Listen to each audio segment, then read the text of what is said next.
নমস্কার বন্ধুরা, পেটুক বাঙালি রান্নাঘরে আপনাদেরকে স্বাগত জানাই।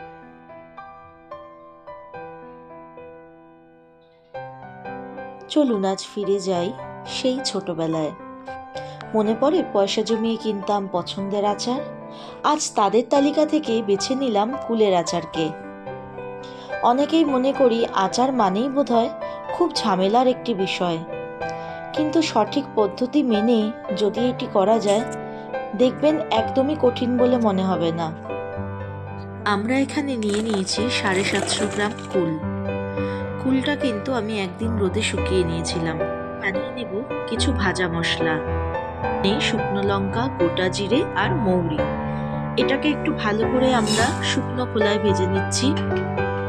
খুব বেশি ভাজবেন না, যখন একটু মশলার গন্ধ আসবে মানে বুঝে নিতে হবে যে আমাদের ভাজা মশলাটা কিন্তু তৈরি হয়ে গেছে।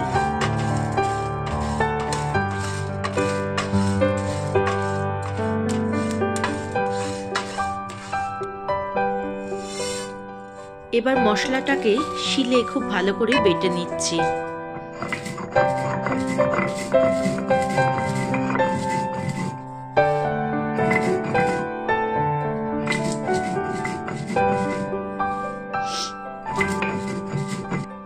আর একটা কড়াই বসালাম, তাতে দিয়ে দিচ্ছি 2 টেবিল স্পুন সর্ষের তেল।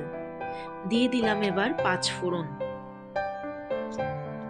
ফোড়নটা খুব ভালো করে ভেজে নিয়ে দিয়ে দিচ্ছি এবার কুলগুলো।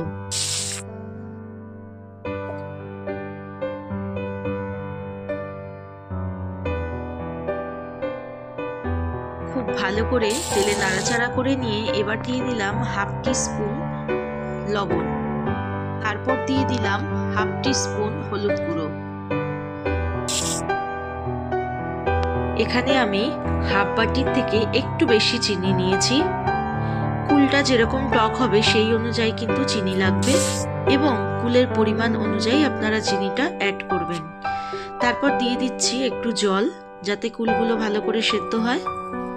আর ঢাকা আটকে ফিরে আসছে একটু পরে।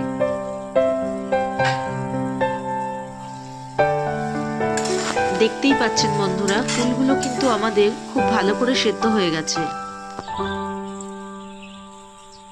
এবার আমরা এতে অ্যাড করছি কাশ্মীরি লঙ্কা গুঁড়ো, একটু কালার আসার জন্য। এইভাবে কুলগুলো একটু ফাটিয়ে দেব যাতে মশলাগুলো একটু ভেতরে ঢোকে। এবার এর মধ্যে দিচ্ছি 1 টিস্পুন ভাজা মশলার গুঁড়োটা।